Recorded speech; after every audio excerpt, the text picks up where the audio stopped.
a gente lê assim: porque eis que darei ordem, e sacudirei a casa de Israel entre todas as nações, assim como se sacode grão no crivo, sem que caia na terra um só grão. O profeta Amós ministrou em favor de Israel, profetizando contra a casa de Israel, num período de extrema sensibilidade de sua história, de sua trajetória. O período de retorno do cativeiro, restabelecimento da ordem. E uma profecia foi feita através deste servo de Deus: Israel seria sacudido. Nós entendemos aqui pelo menos 3 cumprimentos diretos dessa profecia. O primeiro deles tem que ver com o seu contexto imediato. É Israel no período em que estava, na condição em que estava, e dentro do propósito do Senhor de restaurá-la como nação. Seria sacudida. Quando nós, Igreja Adventista do Sétimo Dia, reconhecendo em Ellen White a voz profética para a igreja remanescente no tempo do fim, conseguimos perceber que ela faz uso desta expressão sacudidura para dizer que algo ocorreria na igreja no tempo do fim. Nós temos um segundo cumprimento aqui, a aplicação histórica com efeitos escatológicos para o tempo do fim. Mas há uma terceira, que atinge todas as pessoas em todas as épocas, é a sacudidura pessoal. Ela não é institucional, ela não é corporativa, ela é de natureza individual. Cada um de nós é testado e sacudido dentro da sua própria experiência. Tão certo quanto é o cumprimento da chuva serôdia, o derramamento do Espírito Santo como sendo algo pessoal, sacudidura também é. E o mais incrível é que elas acontecem simultaneamente. Simultaneamente, enquanto Deus derrama o seu Espírito sobre a igreja, Ele a sacode. Aqui há um detalhe no texto bíblico, que aquilo que presta não será perdido. Tão certo é aqui.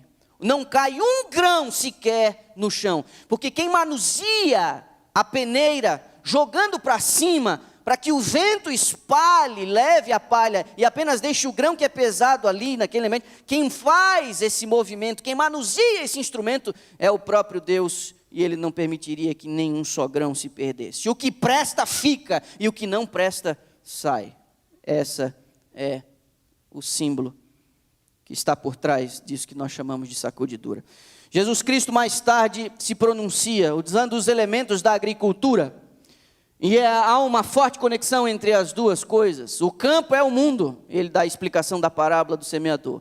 A boa semente são os filhos do reino, e o joio são os filhos do maligno. E não podia ser mais clara a expressão de Jesus. O inimigo que o semeou, está falando do joio, é o diabo. E a ceifa é o fim do mundo. E os ceifeiros são os anjos. Assim como o joio é colhido e queimado no fogo, assim será na consumação deste século. Eu vou dizer a você, não há aqui nenhuma tentativa de dourar a pílula, de aliviar a mensagem. Aqui não há nenhuma tentativa da parte de Cristo de suavizar a coisa. Ele está apresentando de forma clara, de forma evidente, o que nos serve de alerta. Eu queria dizer a você que há uma necessidade por parte da igreja de se preparar para esse tempo. Observe, e nós vamos utilizar aqui muitas referências. Eu posso dar isso aqui a você, disponibilizar esse arquivo, fica à sua disposição. Se você quiser tomar nota, as referências sempre estão ali na parte de baixo. Olha o que a senhora White diz, e olha como ela se expressa. Quase todos os que professam crer na verdade presente, ela está dizendo, quem aguarda o retorno de Jesus Cristo, aqueles que aceitaram a mensagem bíblica de salvação, ela diz que quase todos os que professam crer na verdade presente não se acham preparados para compreender a obra de preparação para este tempo. Olha, se ela faz o alerta de que quase todos estão despreparados, é meu dever como pastor da igreja preparar você para esse tempo. Eu já tive uma visão muito mais romântica do meu ministério, eu já tive uma visão muito mais romântica da minha atividade ministerial. Eu entrei nisso sem saber direito o que vinha pela frente. Eu, por muito tempo, imaginei que seria possível, fazendo todas as coisas direitinho, apertando todos os botões, seguindo as orientações. Eu, em algum momento, realmente acreditei que poderia haver uma igreja extraordinariamente perfeita, mas tenho acumulado ao longo dos anos uma série de episódios que me fazem pensar os dramas vividos por Jesus em seu ministério, dos profetas em Israel, serão os mesmos enfrentados por todos aqueles que se filiam para liderar o povo de Deus em sua caminhada. De fato, a obra do ministro, do servo de Deus, é criar um ambiente adequado para que os fiéis filhos de Deus desenvolvam-se na fé, mas isso não é possível de forma plena, corporativa, total. No fim das contas, cada um acaba decidindo e é árbitro do seu próprio destino. Mas é meu dever preparar a minha igreja, aquela que está no momento sob os meus cuidados. Devemos com urgência, diz ela, buscar esta experiência e esse preparo, pois Deus está agora cirandando o seu povo, provando os seus propósitos ou motivos.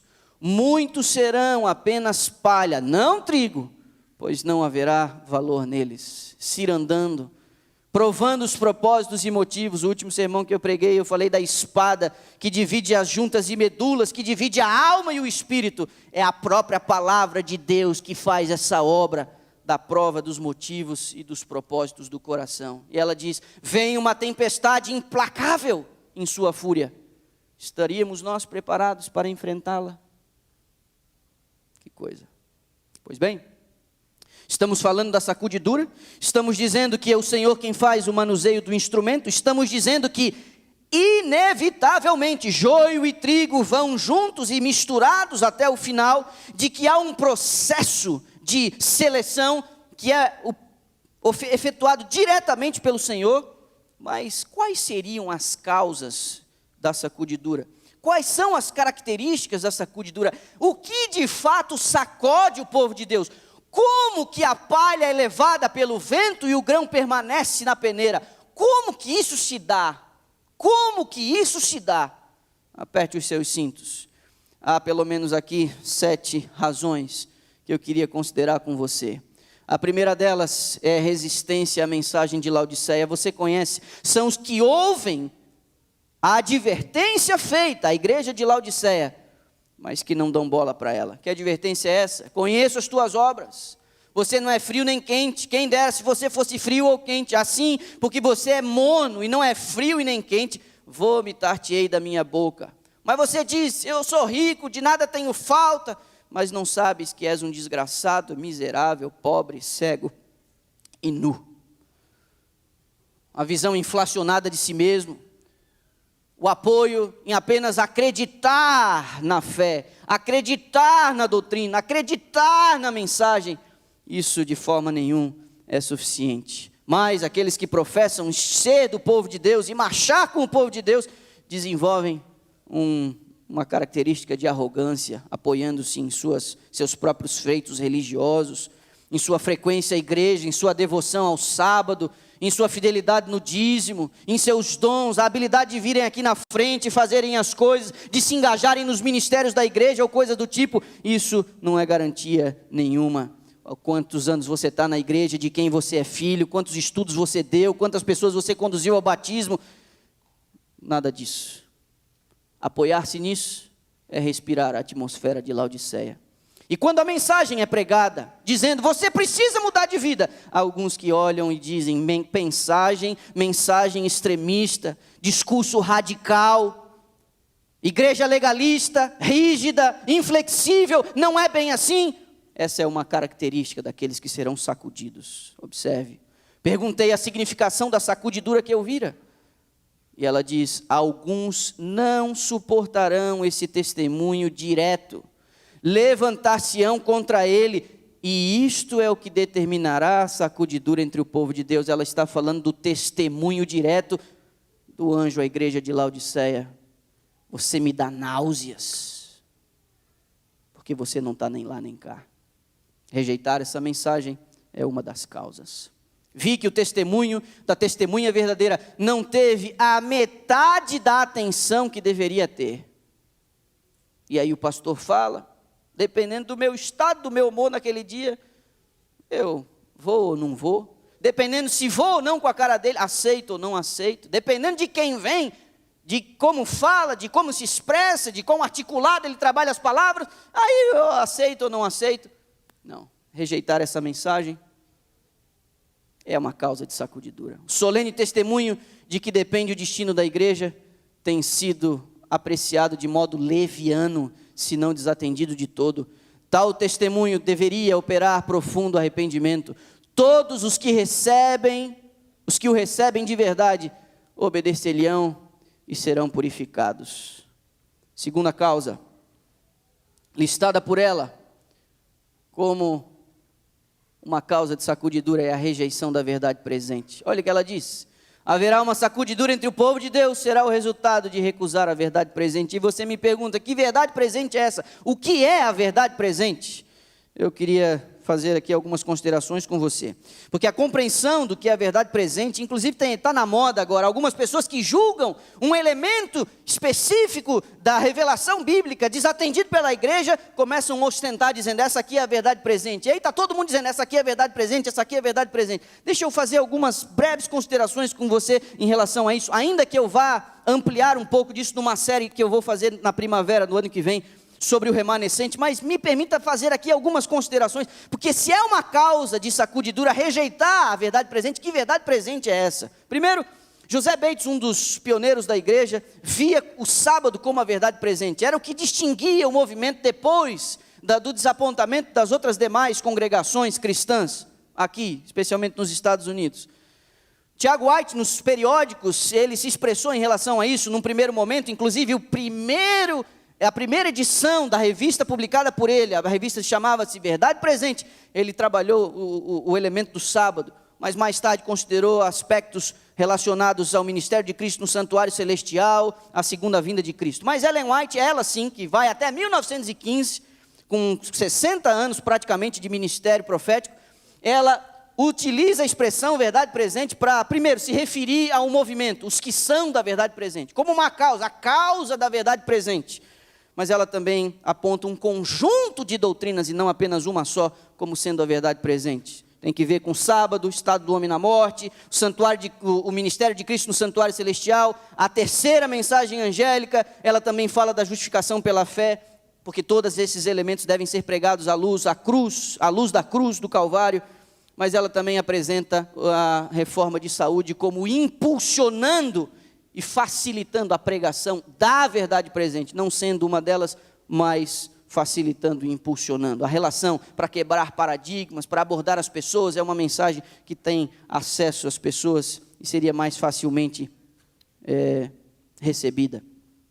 Nesse contexto, ela diz, a unidade do povo remanescente de Deus produz no mundo poderosa convicção de que eles possuem a verdade e que são o povo peculiar escolhido por Deus. Ela diz, essa unidade desconcerta o inimigo, por isso ele está determinado a fazer com que ela não exista. A verdade presente, crida no coração, exemplificada na vida, torna o povo de Deus unido e lhe concede poderosa influência. Eu vou dizer a você, próxima lição da escola sabatina, que começou a ser escrita há mais de 10 anos atrás, que ficou pronta há um pouco mais de 5 anos atrás, que nós vamos começar a estudar sábado que vem, é sobre unidade, 3 meses falando sobre a unidade da igreja, a união da igreja, e está aqui, a unidade desconcerta o inimigo, é lógico que ele quer provocar contenda, briga, diz que me disse, uma série de coisas, e nós temos que ficar atentos, é estratégia, não é de hoje, já foi lá desde o começo, continua sendo a mesma, eu e você, precisamos entender qual a nossa participação na promoção da unidade da igreja, porque está aqui. Não adianta professarmos a fé na verdade presente e não contribuirmos com a unidade da igreja. E cada um de nós tem sua responsabilidade pessoal. Perceba, terceira causa, mornidão, descuido e indiferença. Olha como a revelação se expressa em relação a isso. Ao serem sacudidos, alguns tinham sido lançados fora do caminho. Os descuidadosos e indiferentes que não se uniam com os que prezavam suficientemente a vitória e a salvação, para por elas lutar e angustiar-se com perseverança, não as alcançaram e foram deixados atrás em trevas, e seu lugar foi imediatamente preenchido pelos que aceitavam a verdade e a ela se filiavam. Ela ela usa essas palavras naquele contexto da visão, o povo andando pelo caminho, e ela fala da sacudidura, e a sacudidura é quando no caminho, alguns dizem o seguinte: eu não quero mais isso, está difícil demais para mim, está complicado, eu não quero deixar as minhas coisas, eu não quero deixar os meus projetos, tá ruim porque eu estava com a carruagem, agora eu estou a cavalo, agora eu estou a pé, agora eu tirei os calçados. E na medida em que as dificuldades no caminho para alcançar a salvação, elas vão se intensificando, alguns vão deixando.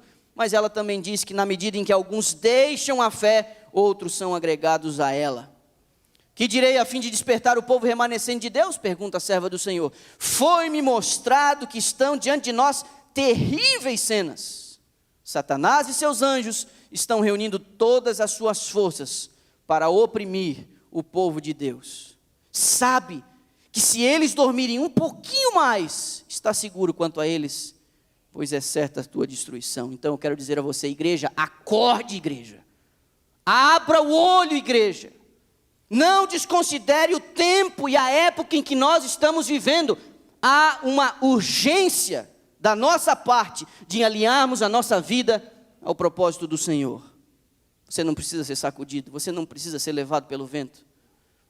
Quarto, conhecimento superficial da verdade. Há 30 anos, essa semana, na terça-feira, minha mãe fez 30 anos em que foi batizada junto com minha irmã no batismo da primavera. Meu pai 2 anos antes, meu irmão 3 anos depois, eu 5 anos depois. Olha, naquela época,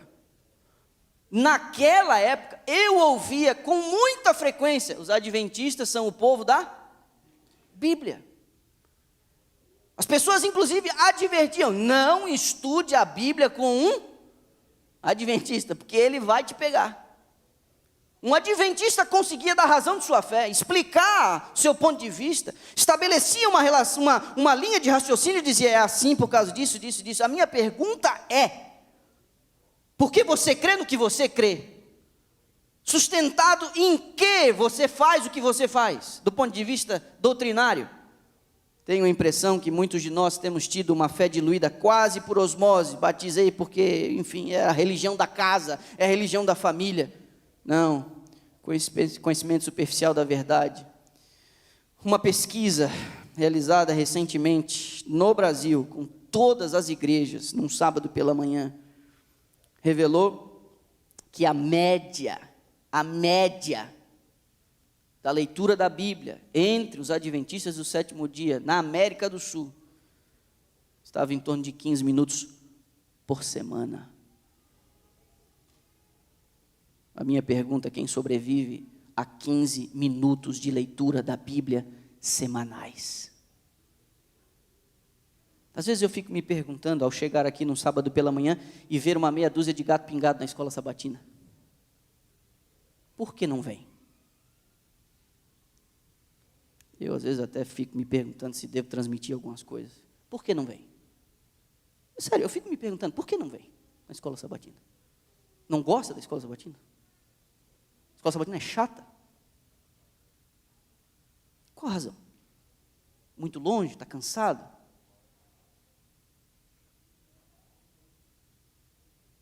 Aqui nós vivemos num país, se você não trabalha, você não come. Se você não faz horas, você não recebe. Somos extremamente pontuais com o nosso schedule de trabalho, seja numa companhia ou indo limpar uma casa. Mas 9h30 da manhã está aqui, no sábado pela manhã, está exigindo demais. Deixa eu dizer uma coisa a você, como movimento adventista, a segunda hora, que é a hora do sermão, ela não era, esse momento não existia nos primórdios da igreja adventista.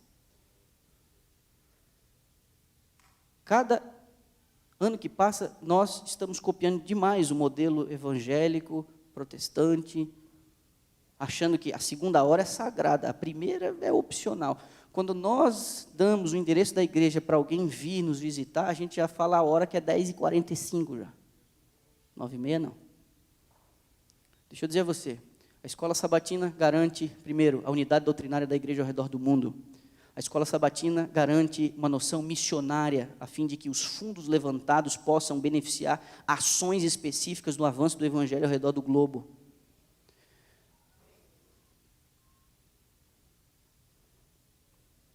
Como é que eu faço isso sem parecer indelicado?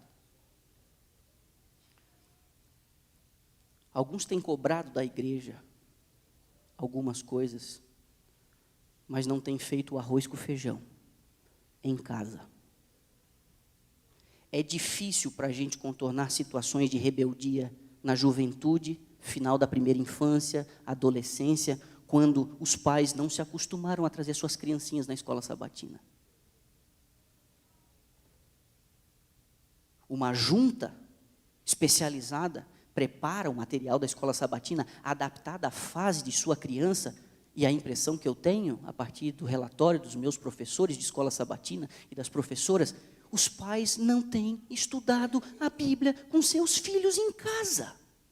Não têm feito o arroz com feijão. O que tem na igreja para os meus filhos? O que tem na igreja para os meus filhos? Você realmente acha que em 2 horas nós vamos resolver o problema aqui?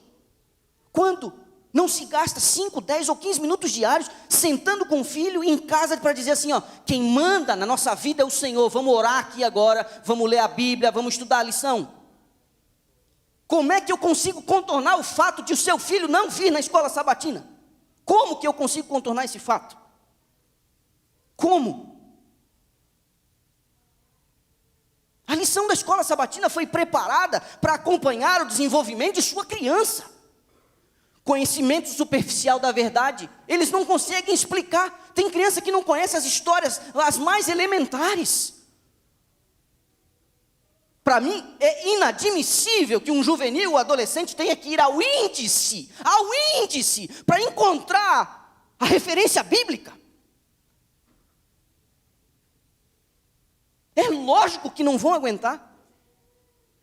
Vem uma crise, é lógico que não vão aguentar. Porque não tem relacionamento com a palavra, não tem conhecimento, é superficial, não tem raiz. O sol escaldante da vida, da problemática da vida, vai fazer secar, porque você não extrai as substâncias necessárias.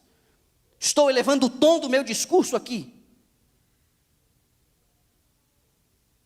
Porque às vezes eu penso que não vem na escola sabatina, por quê? Porque não estudou a lição com o filho, não quer que o filho passe vergonha na classe. Não vem na escola sabatina porque não estudou a própria lição, não quer passar vergonha na classe. Como é que se resolve isso? Mudando o horário da escola sabatina, vamos botar para as 10 horas, quem sabe o horário ajude? Vamos inverter culto e escola sabatina, botar a escola sabatina depois? Não vai resolver. O problema não é isso, o problema não é o fracasso de eu ter uma equipe de escola sabatina aqui na frente, falando para meia dúzia aqui quando começa. O problema não é esse, o problema é elementar. O problema é que eu não acho que pode ser diferente aqui. Quantos minutos você passa com a palavra por semana? Porque a própria lição da escola sabatina cria o roteiro para você ter contato com a palavra. Se você não faz nada, apenas a lição, tem a pergunta e a referência bíblica, e você abre a Bíblia para fazer a lição um pouquinho todo dia, já vai ser outra coisa, meu irmão. Já vai ser outra coisa. Ela diz, ao ouvir a sacudidura, esses leitores superficiais da Bíblia, não ancorados em parte alguma, são como areia movediça. Quinto, ignorância em relação ao poder de Satanás. Grande conflito, página 507, olha o que a senhora White diz. Satanás conjuga todas as forças e arremessa ao combate todo o seu poder. Por que não encontra ele maior resistência? Por que não? Porque são os soldados de Cristo tão sonolentos e indiferentes. É porque entretêm tão pouca verdadeira comunhão com Cristo. Porque se acham tão destituídos de seu espírito. O pecado não lhes é repelente e aborrecível como era seu mestre. Não o enfrentam como fazia Cristo, com resistência decidida e resoluta. Não se compenetram do grandíssimo mal e malignidade do pecado. Estão cegos, tanto a respeito do caráter como do poder do príncipe das trevas. Pouca inimizade há contra Satanás e suas obras, porque há tão grande ignorância a respeito de seu poder e maldade e da grande extensão de sua luta contra Cristo e sua igreja. Multidões estão iludidas neste ponto. Não sabem que seu inimigo é um poderoso general que domina a mente dos anjos maus e que com planos bem elaborados e hábeis artifícios está a guerrear contra Cristo para impedir a salvação das almas. Entre os profetas cristãos, agora olha aqui a burdoada em mim, e mesmo entre os ministros do Evangelho, raramente se ouve uma referência a Satanás. exceto talvez uma menção ocasional do púlpito. Não tomam em consideração a evidência de sua atividade e êxito contínuos. Amigo, negligenciam os muitos avisos contra os seus ardis e parecem ignorar-lhe a própria existência. E a gente vai vivendo a nossa vida como se não estivéssemos inseridos no meio de um grande conflito entre o bem e o mal.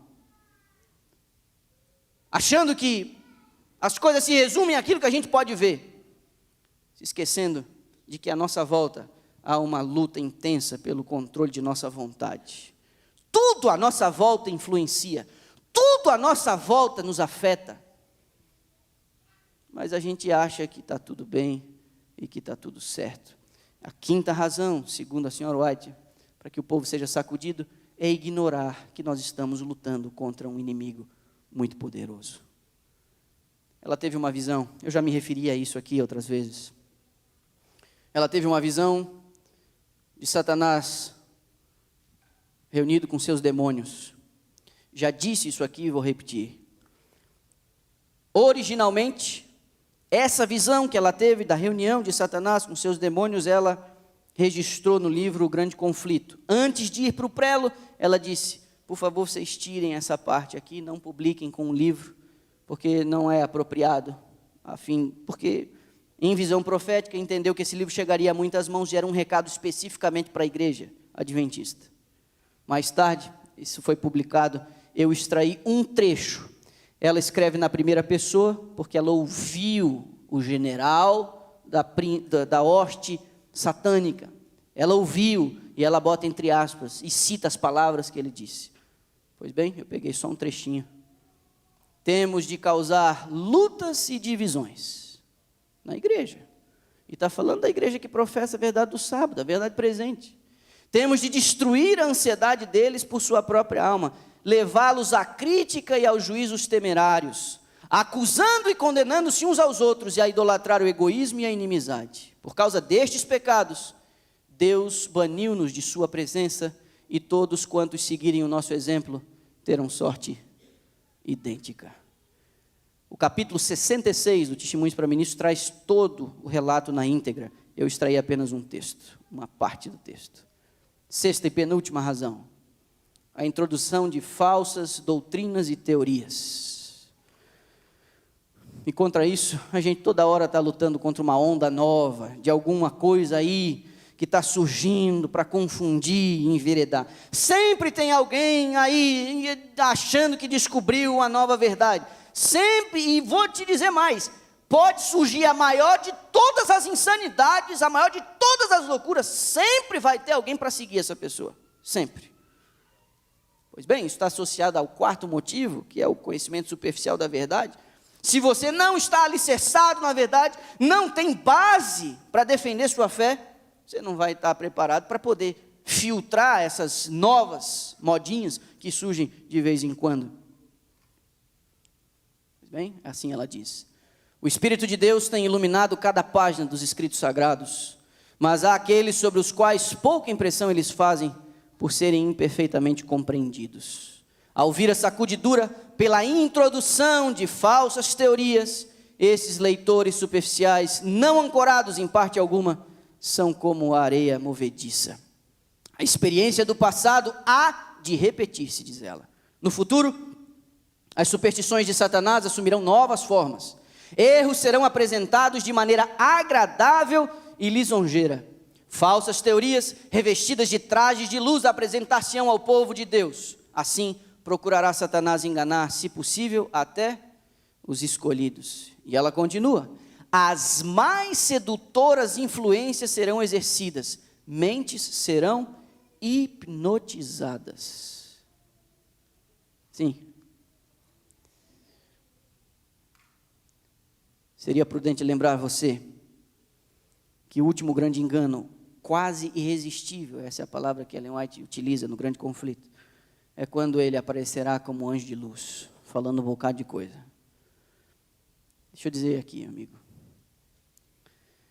se tem uma coisa, uma falha na compreensão escatológica dos adventistas no tempo atual, é a seguinte: os adventistas receberam instrução especial em relação a cronologia dos eventos que vão desencadear na volta de Jesus.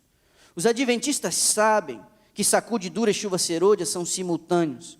Os adventistas sabem que após ou durante o período de chuva serôdia, a igreja será tomada por um grande poder. Os adventistas sabem que haverá uma grande conversão nesse período, simultâneo ao decreto da mudança da lei de Deus por parte do Estado, fazendo uma aliança com a igreja. Os adventistas sabem disso, e os adventistas sabem que a mudança da lei de Deus se dará antes do fechamento da porta da graça, e vai ser um período de teste, a fim de ver quem que é fiel e quem que é infiel. E alguns adventistas, sabendo dessa cronologia, pensam assim: deixa eu ir tocando a minha vida, e quando algumas coisas começarem a acontecer, eu mudo de atitude, porque eu sei que isso tem que acontecer antes, e aí eu ajeito a minha vida. Isso não vai acontecer. Isso não vai acontecer. Porque hoje, muitos de nós temos negociado os nossos princípios por uma meia dúzia de dólares. Hoje, muitos de nós temos negociado a nossa rotina, negligenciado família, negligenciado o atendimento à igreja, o exercício dos dons e dos ministérios. Muitos de nós, hoje, estamos, de qualquer jeito, com crises desse tamanhozinho. Quando a crise, a última delas, se arrebatar sobre a igreja, as expressões, os adjetivos utilizados ali são terríveis, incomparáveis, urgentes. Você acha realmente que nessa última grande crise, nessa última grande batalha, eu me condicionei a vida inteira para dizer: vida leva, leva eu. Levei a minha religião, a espiritualidade, o meu cristianismo com a barriga, de todo jeito, nutrindo um bocado de vontadezinhas, nutrindo um bocado de sonhos, nutrindo um bocado de pequenos reinos, colocando o Senhor no banco do carona, recorrendo a Ele só quando for um grande problema, às vezes de ordem financeira, que é o que mais afeta a gente. Aí quando chega essa grande crise, você acha realmente que nós estaremos prontos? O nosso pescoço a prêmio? Não estaremos. E aí, meu amigo, nós vamos ao que eu não pus numa ordem de sequência de importância, mas uma das 7 causas, a 7ª relacionada aqui, tem que ver com provas e perseguições. A nossa fragilidade diante de crises é uma coisa impressionante. Mas é lógico, a sacudidura, você tem conhecimento especial da verdade, você tem resistência à mensagem Laodiceia, você tem a rejeição à verdade presente, você tem todos esses elementos que até aqui nós consideramos: mornidão, indiferença, descuido.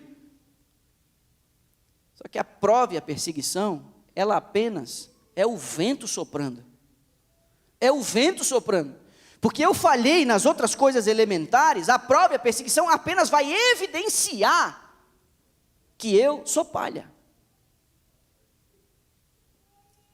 Ao aproximar-se a tempestade, uma classe numerosa que tem professado fé na mensagem do terceiro anjo, mas que não tem sido santificada pela obediência à verdade, abandona sua posição, passando para as fileiras do adversário. Amigo,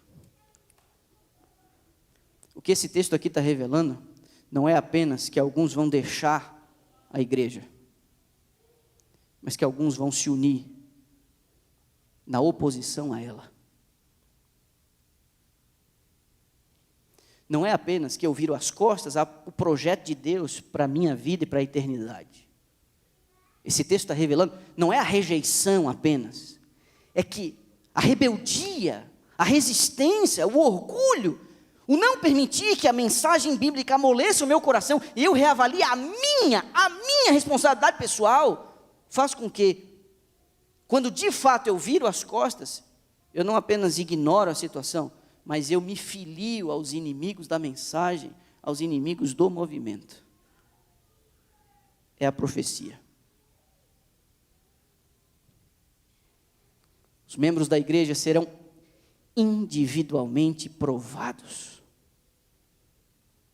Serão colocados em circunstâncias em que se verão forçados a dar testemunho da verdade. Muitos serão chamados a falar diante de concílios ou tribunais de justiça, talvez separadamente e sozinhos.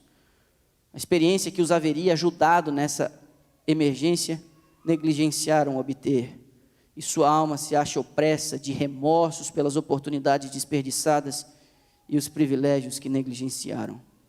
Logo o povo de Deus será provado por ardentes provas, e a grande proporção dos que agora parecem genuínos e verdadeiros demonstrar-se-á metal vil.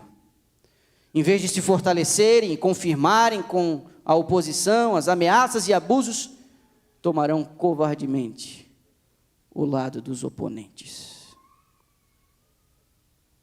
Quando a lei de Deus for anulada, sua igreja será peneirada por provas terríveis, e uma proporção maior do que agora podemos prever, dará ouvidos a espíritos enganadores e doutrinas de demônios. Em vez de serem fortalecidos, quando levados a situações difíceis, muitos provam não ser varas vivas da videira verdadeira, não dão fruto, e o lavrador as tira. Deixa eu dizer aqui uma coisa a você.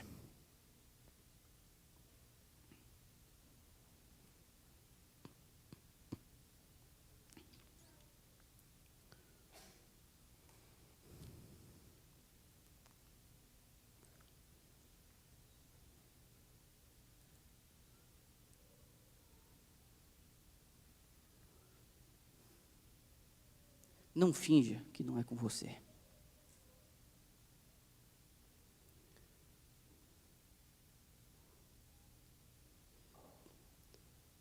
Nos últimos dias, eu orei para que ninguém traísse a própria consciência. É a consciência, é onde o Espírito trabalha, é lá na mente. Ele acessa os lugares mais sombrios de nossa alma, lá no âmago de nossa alma, lá dentro.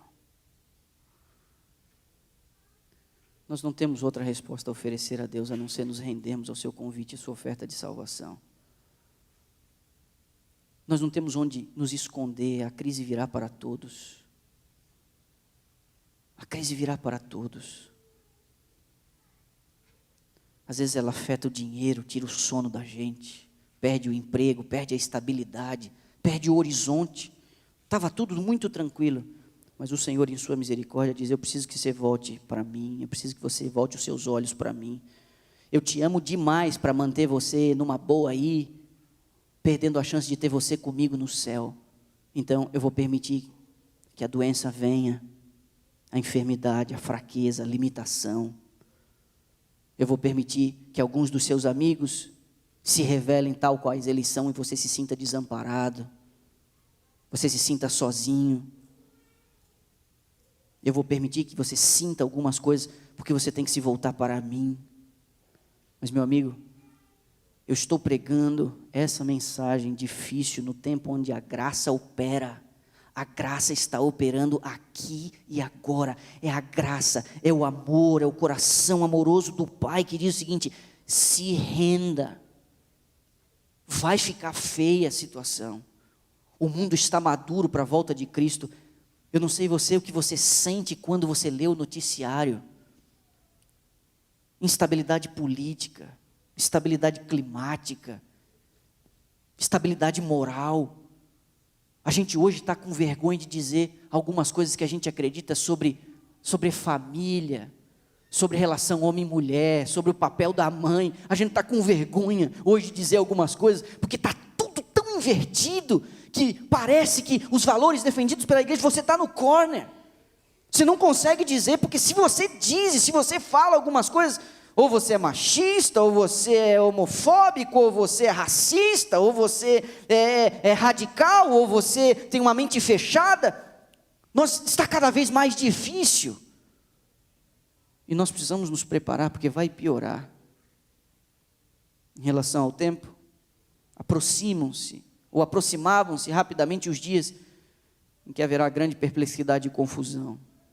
Satanás, vestido com roupas angélicas, enganará, se possível, os próprios escolhidos. Estamos no tempo da sacudidura, diz ela. Tempo em que cada coisa pode ser sacudida e sacudir-se-á.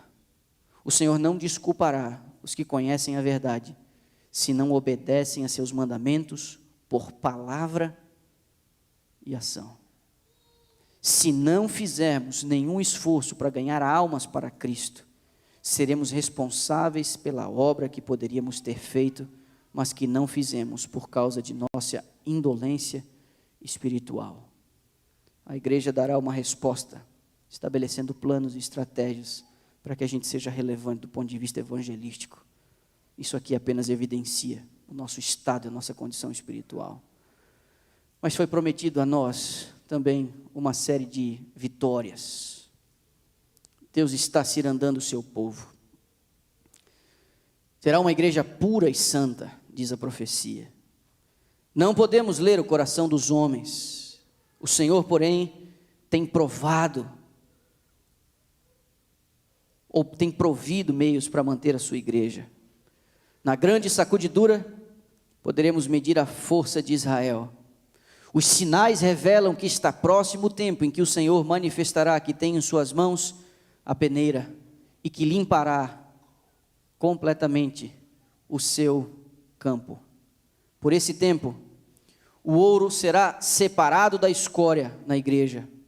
A verdadeira piedade distinguir-se-á então claramente daquela que consiste na aparência.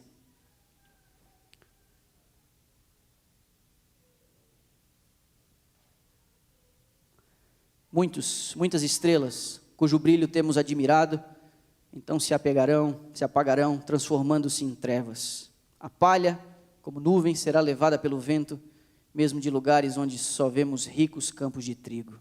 A menos que se arrependa e converta a igreja, que agora está a levedar-se com sua apostasia, comerá do fruto de seus próprios atos, até que se aborreça a si mesma.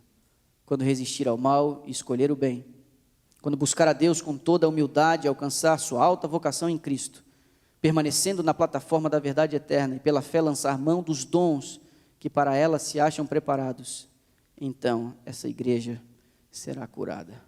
Aparecerá então na simplicidade e pureza que Deus lhe deu, separada de embaraços terrenos, mostrando que a verdade com efeito a libertou. Então seus membros serão na verdade os escolhidos de Deus e seus representantes. Amigos, não há por que eu e você sermos pegos de surpresa. Não há por que eu e você sermos pegos no contrapé. Você sabe que no dia do ajuste de contas final, no dia do juízo final, o Senhor vai utilizar seu código de conduta moral para medir as pessoas. O Senhor vai utilizar a revelação bíblica para dizer: isso aqui era o que eu tinha proposto para você, e você rejeitou. Muitos serão, e as pessoas serão confrontadas de fato, com a revelação bíblica. Esse era o recado, você sabia o que você tinha que fazer.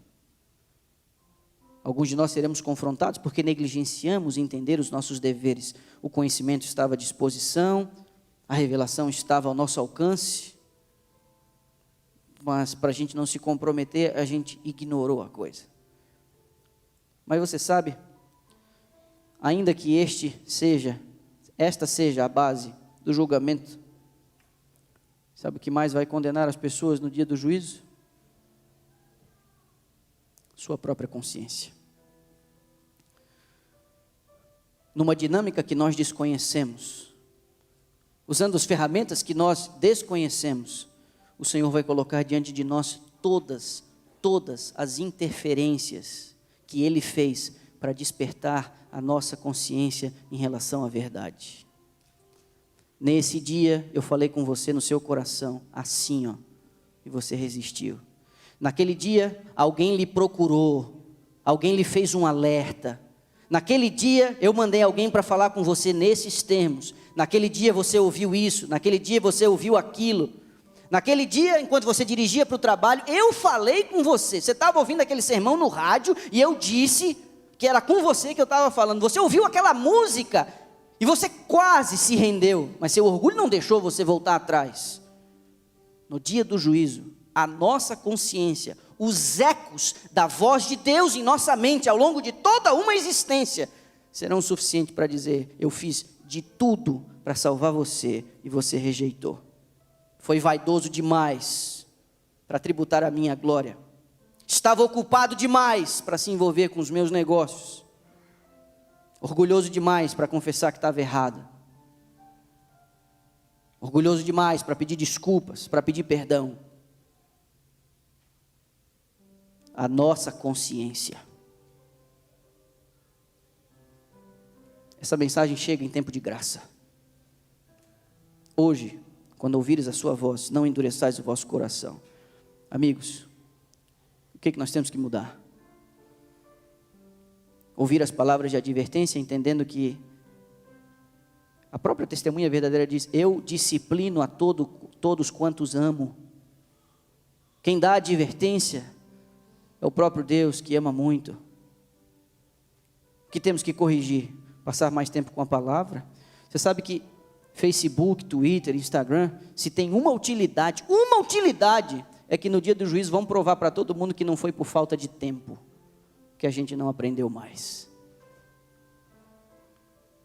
Eu sinto que nós precisamos melhorar com isso daqui.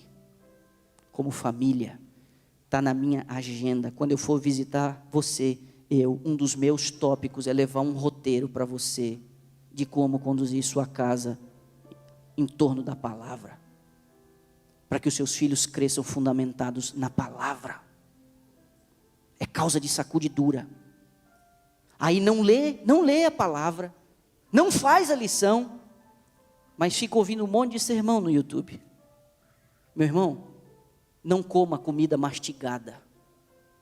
Tem o seu valor, tem a sua utilidade, mas é acessório, não é prato principal. Sermãozinho de YouTube, por melhor que ele seja, não é a sua comida principal. Pode ser sobremesa, pode ser um acréscimo, pode ser um suplemento. Você tem que se alimentar. O meu sermão aqui do sábado, dos anciãos, ou de qualquer um que assuma o púlpito aqui, não é a sua comida principal. Isso aqui é causa de sacudidura. Aí lógico, vem alguém com um discurso envolvente, com 70 mil slides de Ellen White descontextualizados no sermão, lá no YouTube, você ouve aqui por 2 horas, numa chácara, numa palestra, numa garagem, seja lá onde for, pronto, a igreja adventista apostatou, aí começa um negócio aqui dentro da igreja, e as pessoas começam a falar um bocado, é lógico, tempo com a palavra. Nem mesmo o espírito de profecia, a leitura da série Conflito, dos testemunhos, nem mesmo isso deve substituir o estudo da palavra. Eu estudo muito a revelação, vivo pendurado no espírito de profecia. Nem mesmo o espírito de profecia substitui isso aqui. Causa de sacudidura.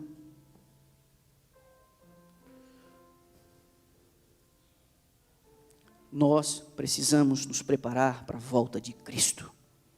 Como povo, como igreja, como família e como indivíduos. A Mel vai cantar uma música e eu quero fazer um apelo aqui hoje.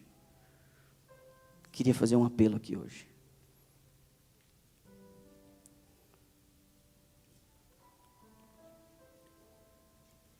Eis que estou à porta e bato.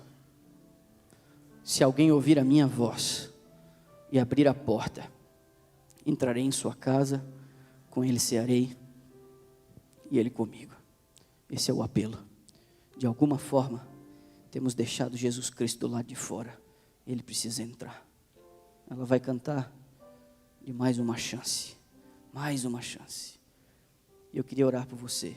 Como igreja, como família, nós somos um corpo. Quis a providência nos unir nessa época da sua vida e da minha vida. E aqui nós estamos. E eu quero orar. E se você sente que de certa forma a mensagem de hoje é para uma reconsagração de sua vida, é para que você possa fortalecer sua fé, remodelar sua rotina, reavaliar seus compromissos com a igreja, eu gostaria que você viesse à frente para eu orar ao final dessa canção. Eu vou estar com meu coração aqui, contrito, por mim e pelo rebanho que o Senhor me confiou.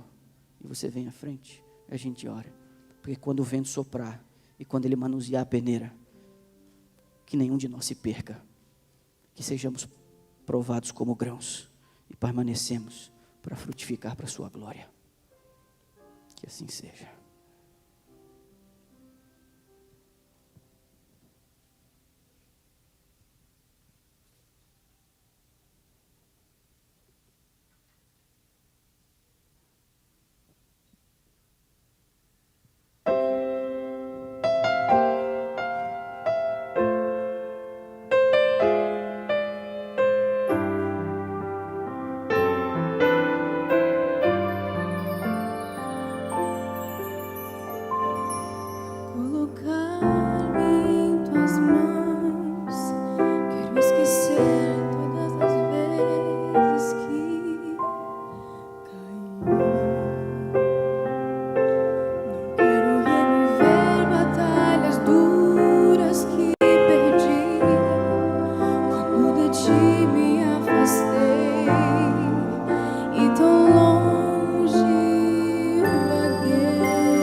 Senhor, eu me mantenho com os olhos fechados, eu não sei nem quantos e nem quais, mas o Senhor que sonda os corações, o Senhor que já transitava neste lugar antes de a gente colocar os pés aqui hoje pela manhã, o Senhor que nos atraiu a este lugar de nossa casa, de nossa residência, o Senhor que acompanhou os dramas de nossa semana que passou, o Senhor que conhecia exatamente o estado em que nos encontrávamos quando a gente chegou aqui, tudo aquilo que concorria com a nossa atenção, tudo aquilo que competia com a Tua voz dentro de nossa alma, o Senhor conhecia todas essas variáveis. A esse Senhor, nesse momento, eu recorro, que nenhum deles se perca, Pai. É responsabilidade dessa igreja local criar um ambiente favorável para a atuação do Teu Espírito. Em alguns momentos é necessário pegar as pessoas no colo, mas em outros momentos é necessária a confrontação para que elas compreendam sua responsabilidade pessoal e individual. E a mensagem vem da Tua palavra. O Senhor disse que sacudiria a casa de Israel. A mensagem vem da revelação à igreja remanescente através do dom profético manifestado em Ellen White, nos trazendo essas advertências, sistematizando para a gente, trazendo informações adicionais. Cuida com isso, cuida com isso, cuida com isso. E fomos alertados hoje. Nós estamos lutando contra um inimigo impiedoso. Ao contrário de nós, que de vez em quando a gente se assossega para descansar, ele não descansa. Sabe que tem pouco tempo, que pouco tempo lhe resta e está furioso, usando todas as forças disponíveis contra a igreja e o movimento, a pregação da verdade presente. E nós estamos despreparados, Pai, para enfrentá-lo com nossas próprias forças. Nós precisamos da ajuda, da Tua ajuda. Nós precisamos, nesse momento, Pai, sermos batizados pelo Espírito Santo de Deus. O batismo do Espírito Santo não foi prometido àqueles que fazem tudo que é certo. O batismo do Espírito Santo não foi prometido a quem de direito. O batismo do Espírito Santo não foi prometido para quem anda na linha. O batismo do Espírito Santo, ele tem dois papéis. Um papel de restauração e regeneração e um papel de poder. Se existe aqui entre nós, Pai, aqueles que já têm dado passos de arrependimento e confissão de pecados, que já têm tido o coração quebrantado, que têm sido fiel à luz que lhes foi oferecida, a estes eu te peço, Pai, confere através do Teu Espírito o poder. Que eles saiam daqui com uma dose de poder que eles ainda não possuem. Que eles se levantem no meio desta igreja, deste rebanho, poderosos no Espírito Santo, Pai. Mas se existem outros que não deram os primeiros passos, que estão ainda na fase preliminar, apesar de estarem 10, 15, 20 ou 30 anos na igreja, mas que não abandonaram pecados conhecidos, que têm se mostrado resistentes demais à influência do Espírito, que nesse momento, Pai, o Senhor que disse, bate e abre-se-vos-á, pede e recebe, Pai, nesse momento, o Senhor que sabe dar boas dádivas aos seus filhos, que dará o Espírito Santo prometido, que o Espírito Santo desça como agente regenerador, que entre no nosso coração, Pai, limpando a sujeira que tem roubado a nossa paz e o nosso sossego, a imundícia que tem tanto entulho nos acessos do Senhor à nossa alma, que tem inclusive limitado a Tua bênção sobre a nossa vida.